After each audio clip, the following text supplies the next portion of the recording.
विश्वास का, आस और विश्वास का, जन जन के जीवन की खुशहाली का दर्पण, जन जन के जीवन की खुशहाली का दर्पण, ये है कृषि दर्शन,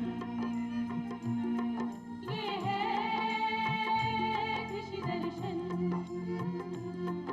ये है कृषि दर्शन। किसान भाइयों, कृषि दर्शन में एक बार फिर से आपका बहुत बहुत स्वागत है।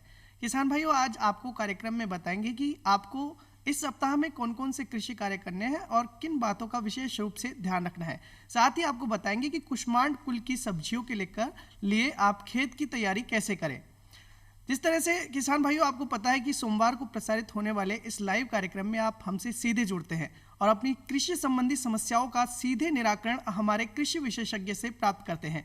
आज भी आपकी समस्त समस्याओं के समाधान के लिए विशेषज्ञ के तौर पर आज हमारे साथ दुर्गापुरा उद्यान विभाग के उप निदेशक राकेश कुमार पाटनी जी हमारे साथ उपस्थित है। राकेश जी, कृषि दर्शन के मंच पर आपका बहुत बहुत स्वागत है। धन्यवाद सर। उससे पहले कि किसान भाइयों सवाल जवाब का दौर शुरू हो, आप फटाफट से नोट कर लीजिए हमारे फ़ोन नंबर। हमारे फ़ोन नंबर है 27040998। हमारा दूसरा नंबर है 27049999। किसान भाइयों, उससे पहले कि आप फ़ोन लगाएं, हमारा STD कोड लगाना नहीं भूलें। हमारा STD कोड है 0141। किसान भाइयों, इस सप्ताह आपको कौन कौन से कृषि कार्य करने हैं, आइए जानते हैं पाटनी जी से। पाटनी जी, इस सप्ताह हमारे किसान भाई कौन कौन से कृषि कार्य करें? किसान भाइयों, अभी हमारे पास खेत में जो गेहूँ, चना, सरसों की फसलें खड़ी है जी, तो इन फसलों में इस समय क्या कार्य करने हैं? मुख्य रूप से भगवान ने इस बार बारिश भी अभी पिछले सप्ताह में बारिश दी है तो पानी की पूर्ति लगभग हो चुकी है। अब पानी के साथ साथ खाद की आवश्यकता रहती है। तो इस समय हमें, जैसे गेहूं की फसल है तो इसमें रासायनिक खाद जिसे यूरिया कहते हैं, यूरिया डालने का उचित समय है। तो ये मात्रा आकलन करने के लिए हमें जो भूमि की जांच कराई है उसके आधार पे जो उसमें नत्रजन की मात्रा बताई गई है, या तो उस मात्रा का आदि का उपयोग करें। अन्यथा अगर भूमि जांच आपने नहीं कराई है तो 50 किलो यूरिया प्रति हेक्टर के हिसाब से बुआई के 45 दिन बाद में एक बार तो आपने डाल दी होगी। 25 से 30 दिन के बीच में 50 किलो। अब शेष 50 किलो जो दूसरी मात्रा है वो आपको गेहूं में अभी डालनी है। इसी तरह अगर आप जौ की फसल लेते हैं तो जौ के अंदर भी अभी यूरिया की टॉप ड्रेसिंग करनी है, तो उसके लिए भी आपको 40 से 44 किलो यूरिया जो है द्वितीय सिंचाई के साथ में, और अगर जमीन में नमी है तो इस समय आपको यूरिया के डालना है। पाटनी जी, एक निश्चित मात्रा में हमारे किसान भाई खाद का प्रयोग करें तो क्या ये फायदेमंद होता है? बिल्कुल, इसीलिए हम बार बार आपको सलाह देते हैं सभी माध्यम से कि आप भूमि की जांच करवाएं। और मिट्टी की जांच के आधार पर अगर उर्वरक का उपयोग करते हैं तो हर किलो यूरिया का जो, क्योंकि हर चीज़ जितने भी उर्वरक हैं काफ़ी महंगे हैं रासायनिक उर्वरक, तो अगर हमें एग्जैक्ट मात्रा पता चलती है और उतना ही डालते हैं तो जितना फ़ायदा हमें चाहिए उतना पूरा फ़ायदा मिलता है। अगर आपने अधिक उपयोग किया तो आपको पैसा ज़्यादा लगेगा और उसमें इतना फ़ायदा नहीं होगा, और कम उपयोग किया तो जितना उत्पादन अपन को चाहिए उतना उत्पादन नहीं मिलेगा। किसान भाइयों, जनवरी माह में गेहूं और जौ में दंगी लगना शुरू हो जाती है, साथ ही साथ सरसों और चने में फलियां लगना शुरू हो जाती है। ऐसे में इस समय कौन से रोग इन रबी फसलों में होते हैं, इनके क्या बचाव के उपाय हैं? पंडित जी, इन फसलों में जो रोग अभी लगते हैं उनमें क्या बचाव के उपाय हैं, क्या कहेंगे? देखिए, पहले तो रोगों की जानकारी दे दें। जैसे चने के अंदर हमें जनरली इस समय कीड़ा लगता है, फली छेदक, हरी लट जिसे हम बोलते हैं, फली छेदक लगती है। सरसों के अंदर जनवरी के एंड में, फरवरी में चेपा, जिसे कि हम मोइला कहते हैं, तो मोइला चालू हो जाता है। तो इनके लिए हमें कोई भी कीटनाशी रसायन, जैसे आपके घुलनशील, ये जो आपका, या तो आप बायो फर्टिलाइजर पे चले जाएं तो नीम की निम्बोली होती है, नीम की निम्बोली का सत आप ले लें तो 5 किलो या 5 लीटर सत में 100 लीटर पानी मिला के उसका स्प्रे कर सकते हैं। उसके अलावा जो डस्ट आती है, जैसे क्विनाल फास्ट डस्ट है, मिथाइल डेमेटोन डस्ट है, इनकी डस्ट का भी उपयोग आप कर सकते हैं। तो ये 25 किलो प्रति हेक्टर के हिसाब से शाम के समय आप डस्ट का छिड़काव कर सकते हैं। अगर आपके पास पानी की सुविधा है तो मेलाथियोन नाम की दवाई आती है 50 EC, वो 1 ml प्रति लीटर के हिसाब से आप डाल सकते हैं। तो कीड़े के लिए और मोइला के लिए, मतलब सफ़ेद लट के, हरी लट के लिए, मोइला के लिए यह उपयोग आप कर सकते हैं। उसके अलावा कई बीमारियाँ भी आती है, तो उन बीमारियों के लिए आपको, जैसे मैनकोजेब दवाई आती है 2 ग्राम प्रति हेक्टर के हिसाब से, 2 ग्राम प्रति लीटर पानी के हिसाब से, तो वो मैनकोजेब दवाई का स्प्रे आप कर सकते हैं। तो उससे आपकी फसल अच्छी तरह से सुरक्षित रहती है। किसान भाइयों, अभी प्रदेश में शीतलहर का प्रकोप चल रहा है। ऐसे में आप अपनी फसलों को पाले से किस तरह से बचा सकते हैं? आइए इस पर जानकारी प्राप्त करते हैं। हमारे किसान भाई अपनी फसलों को पाले से किस तरह से बचा सकते हैं? क्या सुरक्षा अपना सकते हैं? देखो किसान भाइयों, आप लोग सभी जानते हैं कि पिछले 15 दिन पहले भी पाला पड़ा था और काफ़ी नुकसान हमारे को मिला था। जी। विशेष रूप से सब्जियों की फसलों में, टमाटर, मिर्ची, बैंगन में और कई फसलों में हमें नुकसान हुआ था, सरसों में भी हुआ था। और अभी भी इन दिनों में पिछले 2-3 दिन से लगातार तापमान में काफ़ी कमी आ रही है, तो कभी भी ऐसा हो सकता है कि पाला पड़ने की संभावना होती है। तो इसके लिए हमें करना क्या चाहिए? एक तो आपको जो घुलनशील गंधक होती है वो 2 ग्राम प्रति लीटर पानी के हिसाब से आप शाम के समय छिड़काव कर दें, तो इससे 15 दिन तक पाले का असर नहीं पड़ता। साथ ही व्यापारिक गंधक का तेजाब आता है, वो 1 ml प्रति लीटर पानी के हिसाब से उसका भी आप स्प्रे कर दें, तो आपका जो पाले का असर है वो कम हो जाता है। इसी के अलावा थायो यूरिया नाम की एक दवाई आती है या खाद मान लो इसमें, क्योंकि उसमें यूरिया भी होता है, तो आधा ग्राम प्रति लीटर पानी के हिसाब से अगर आप मिला के इसका स्प्रे करते हैं तो ये लगभग 15 दिन तक जो पाले के से बचाव करता है। विशेष रूप से सब्जियों के अंदर, सरसों के अंदर, चने के अंदर, जिनमें भी पाले का ज़्यादा असर होने का चांस है, तो उनमें ये स्प्रे अगर आप करते हैं तो आपका पाले से बचाव होता है। साथ ही हम ये कहते हैं जो फलदार पौधे हैं, तो फलदार पौधों को इस समय ढकना चाहिए। जो आपके मूंज आती है, मूंज से आप ढक दें, दक्षिण साइड खुला छोड़ें जहाँ से धूप आती है, बाकी 3 साइड से ढक दें तो सीधा पाले से बचाव होता है। जी किसान भाइयों, घुलनशील गंधक और जिस तरह से अभी हमारे विशेषज्ञ ने बताया, इन सभी चीज़ों का उपयोग करके आप अपनी फसल को पाले से बचा सकते हैं। पाटनी जी, ये बताइए क्या कुछ जैव कीटनाशक भी हैं जिनका उपयोग करके फसल को पाले से बचाया जा सकता है? देखो, पाले से तो नहीं बचाया जा सकता, पर कई कीटनाशक ऐसे हैं जिनसे हम कई तरह के कीड़ों से बचाव कर सकते हैं। जी। जैसे अभी मैंने आपको बताया था चने की फली छेदक है, तो इसके अंदर आप नींबोली या नीम का सत्व है या एजाडक्टिन दवाई आती है जो नीम से ही बनती है, उसका स्प्रे कर सकते हैं। इसके अलावा NPV वायरस आता है, वह हरी लट के लिए बहुत बढ़िया होता है। इसके अलावा BT वायरस आता है, इसका स्प्रे अपन करते हैं। तो ये सब बायो पेस्टिसाइड्स हैं। इन बायो पेस्टिसाइड का उपयोग करते हैं तो एक तो वातावरण दूषित नहीं होता, कम खर्चे में बहुत अच्छा फ़ायदा मिलता है, और इसका साइड इफेक्ट नहीं होता। जैसे हम कहते हैं कि आजकल कैंसर होने लग गया दवाइयाँ सब्जियों से, अगर ये चीज़ें हम उपयोग करेंगे, ऐसी दवाइयाँ जो बायोपेस्टिसाइड है, नीम से बनी हुई है, और कहीं जो अपने दवाइयाँ जो पेड़ पौधों से बनती है, उनका उपयोग करते हैं, तो ये आपको लंबे समय पर नुकसान नहीं होता और कीड़ों से भी पाटनी जी, हमारे किसान भाई को हम इंतज़ार नहीं करवा सकते। हमारे किसान भाई हमसे सीधे जुड़ गए हैं। नमस्कार। नमस्कार सर जी किसान भाई, कहाँ से बोल रहे हैं? क्या नाम है? मेरा नाम जी लालचंद मेघवाल है, सुरतगढ़ से बोल रहा हूँ। क्या जानना चाहते हैं? मैं ये जानना चाहता हूँ, अभी जो बरसात हुई है ना जी, उससे हमारी कणक है जो उसमें पानी ज्यादा रुक गया, तो उसके लिए कणक हमारी पीली हो गई जी। उसके लिए हम क्या दवाई इस्तेमाल कर सकते हैं? गेहूं की फसल हमारे किसान भाई की पीली हो गई है बरसात के कारण, तो किसान भाई क्या करें, क्या उपचार करें? देखो, मैं आपकी बात समझ गया। एक तो पानी की निकासी की व्यवस्था तो आपको करनी है, क्योंकि खेत में ज़्यादा पानी भरा हुआ नहीं रहना चाहिए। तो पहली तो जितना जहाँ पानी भरा हुआ उसकी निकासी की व्यवस्था करें, ड्रेनेज जिसे हमें बोलते हैं। साथ ही मैंने आपको शुरू में बताया था कि यूरिया की जो टॉप ड्रेसिंग का दूसरा जो 50 किलो प्रति हेक्टेयर के हिसाब से आपको यूरिया टॉप ड्रेसिंग करनी है, वो डालें, तो जिससे कि यूरिया की भरपाई होगी तो नाइट्रोजन की मात्रा अधिक होगी, तो वापस हरी होने की चांसेस ज़्यादा होते हैं। अभी पाटनी जी, टमाटर, बैंगन और मिर्च सरी की जो फसलें हैं उनकी पौध तैयार करने का समय आने वाला है, तो ऐसे में हमारे किसान भाई किन चीज़ों का विशेष ध्यान रखें?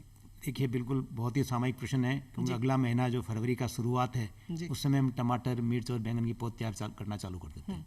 तो इसके लिए सबसे पहले हमें खेत की तैयारी करनी है और क्यारियां बनानी है जिनमें कि हमें पौध तैयार करनी है। इन तीनों फसलों की पौध तैयार करते हैं हम। तो पौध तैयार करने के लिए अभी उभरी हुई क्यारियां, लगभग जमीन से 6 इंच ऊपर क्यारी रहनी चाहिए, ताकि उसमें पानी नहीं भरे। और जैसा कि अभी किसान ने कहा था कि साहब मेरे फसल पीली हो गई, तो अगर आप उभरी हुई क्यारी में सब्जियों की फसल पौध तैयार करेंगे तो पानी नहीं भरेगा। दूसरी, उन क्यारियों के अंदर अपन कीड़े बीमारी से बचने के लिए 1 स्क्वायर मीटर के अंदर 10 से 12 ग्राम कार्बोफ्यूरॉन भी मिक्स कर दें, और सड़ा हुआ देसी खाद या गोबर की खाद ये डाल के उन क्यारियों को तैयार करें, उभरी हुई क्यारियां तैयार कर लें, पहली बात। दूसरी बात, जब इन कुसुमान कुल की या मिर्च टमाटर की सब्जियों के जो बीज पैदा डालते हैं, तो इनसे पहले इन बीजों को थोड़ा भिगो लें। तो भिगोने से क्या है कि इनमें अंकुरण अच्छा होता है, तो अंकुरण अच्छा करने के लिए भिगो लें। बीज उपचार जरूर करें। कार्बनिजम नाम की दवाई आती है, 2 ग्राम प्रति किलो बीज के हिसाब से बीज उपचार करके ही बुआई करें। तो और अच्छे बीज की अभी से व्यवस्था कर लें, क्योंकि फरवरी के महीने में आपको बुआई करनी है, जनवरी का लास्ट चल रहा है, तो अभी से आप अच्छा बीज बाजार से प्राप्त कर लें, सर्टिफाइड बीज, हाइब्रिड किस्म के बीज जो भी आप लगाना चाहते हैं उनकी व्यवस्था कर लें, उर्वरक की व्यवस्था कर लें, सोसाइटी के माध्यम से आपको उर्वरक मिल जाएंगे, उर्वरक की व्यवस्था कर लें, जमीन की तैयारी कर लें। अच्छा पाटनी जी, हमारे एक और किसान भाई हमसे सीधे जुड़ गए हैं। नमस्कार किसान भाई, क्या जानना चाहते हैं, कहाँ से बोल रहे हैं? क्या मुझे सुन पा रहे हैं किसान भाई? हाँ जी सर। क्या नाम है, कहाँ से बोल रहे हैं? गंगाराम सेपट ऑर्गेनिक कृषि फार्म कालक जी, क्या जानना चाहते हैं? जयपुर से। चने की फसल के अंदर सुंडी हो रही है, उसका बायो पेस्टिसाइड बताइए, किस प्रकार से और कितनी मात्रा में उपयोग करना है? बहुत ही अच्छा प्रश्न आपने पूछा है। चने की फसल में एक रोग हो रहा है, तो उसके लिए हमारे किसान भाई क्या करें?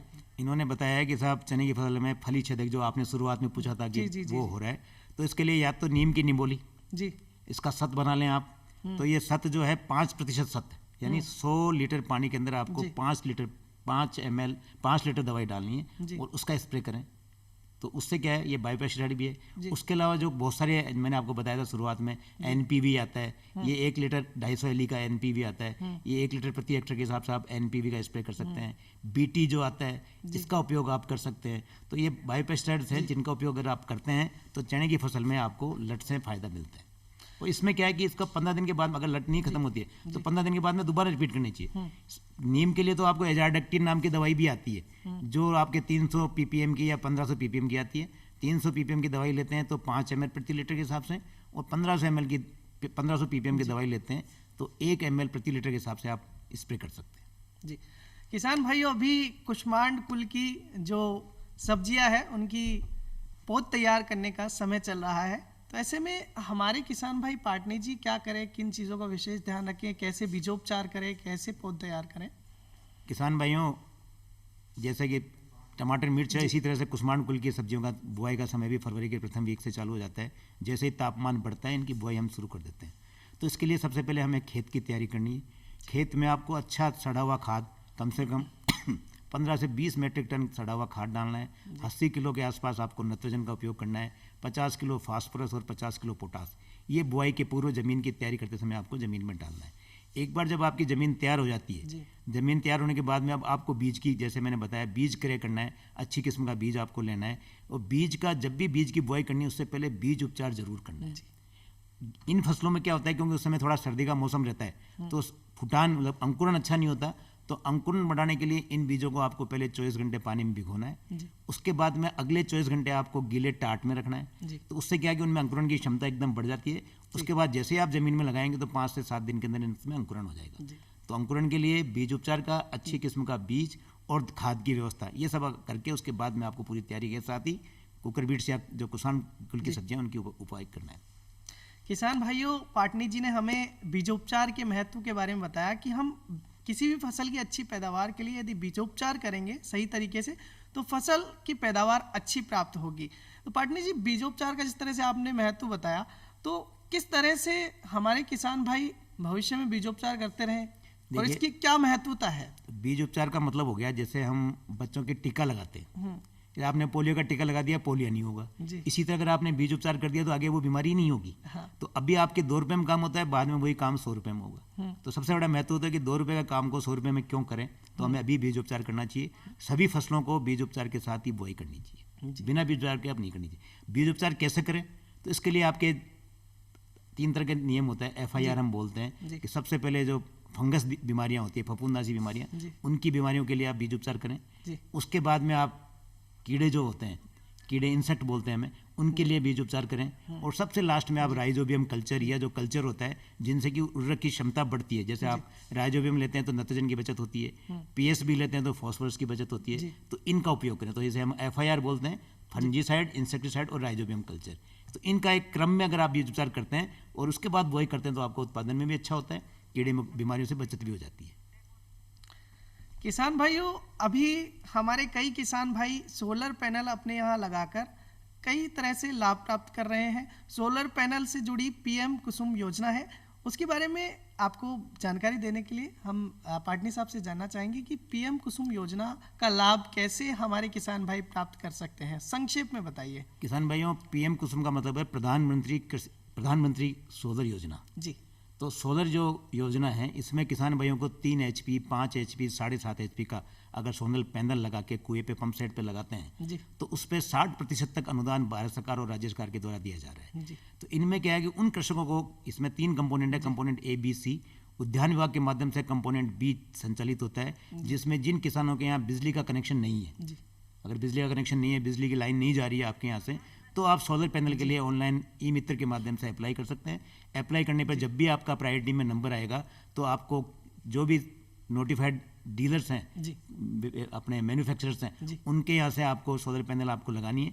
और सोलर पैनल में कृषक की राशि जो 40% जी। है उसको आप कृषक खुद भी दे सकता है और उसमें से 30% बैंक से लोन लेके भी जमा करा सकता है जी। और 7% हम अनुदान देते हैं। उसके बाद में कृषक जब स्थापित कर लेता है तो निश्चित रूप से आपको जो बिजली पे दिक्कत नहीं आती, बिजली की समस्याओं पे आपको नहीं रहता है। और सबसे बड़ा फायदा है कि किसान को इस सर्दी में दिन में बिजली मिलती है, जो आज सबसे ज्वलन समस्या है कि साहब रात में बिजली मिलती है कृषि से। तो अगर आपने सोलर पैनल लगा लिए तो आपको कृषि से, सोलर पैनल से दिन में बिजली मिलेगी। जी किसान भाइयों, सोलर पैनल से आपको दिन में भी बिजली मिलेगी और इसके लिए सरकार अनुदान भी आपको देती है। हम चलते चलते किसान भाइयों को क्या संदेश देना चाहेंगे, क्योंकि कार्यक्रम की समय सीमा समाप्त होने जा रही है पाटनी जी। किसान भाइयों, रबी की फसलें जो खेतों में खड़ी है जी। उनमें जो आपका यूरिया का उपयोग करें। जितने भी कीड़े बीमारियां हैं उनका समय पे उपचार करें। जी। अगर आपने कीड़े बीमारियों को रोक लिया तो आपका उत्पादन काफ़ी अच्छा होता है। जी। और जो आपकी जो गेहूं की फसलें हैं उनमें 20-20 दिन से जो भी टाइम है उसमें आप सिंचाई अवश्य जी। करें, तो निश्चित रूप से आपको बहुत अच्छा उत्पादन मिलेगा। जी फलदार पौधे हैं, जी। फलदार पौधों के अंदर भी जैसे आंवला है तो आंवले के अंदर इस समय आपको उर्वरक का उपयोग करना है। जी। और जो आपके नींबू की जो फसल नींबू की है तो उसमें जो कीड़े बीमारी हैं उनसे उपचार करना है। तो इन सब समय का सामयिक रूप से अगर आप खेती में जागरूक रहते हैं तो निश्चित रूप से खेती में काफ़ी अच्छा उत्पादन आप ले सकते हैं। तो पाटनी जी, आप आज कृषि दर्शन के मंच पर पधारे, इसके लिए आपका बहुत बहुत धन्यवाद। किसान भाइयों, हमारे आज के कार्यक्रम में इतना ही। आशा करते हैं कि आपको आज का कार्यक्रम पसंद आया होगा और आप दी गई जानकारी का लाभ उठाएंगे। यदि फिर भी आपके मन में कोई सवाल है तो आप हमें पत्र लिख सकते हैं। हमारा पता है कार्यक्रम कृषि दर्शन, दूरदर्शन केंद्र, जयपुर। आप हमें ईमेल भी कर सकते हैं। हमारा ईमेल एड्रेस है krishidarshanjaipur@gmail.com। आज के लिए इतना ही। कल फिर मिलेंगे कुछ नई खबरों और नई जानकारियों के साथ। तब तक के लिए नमस्कार।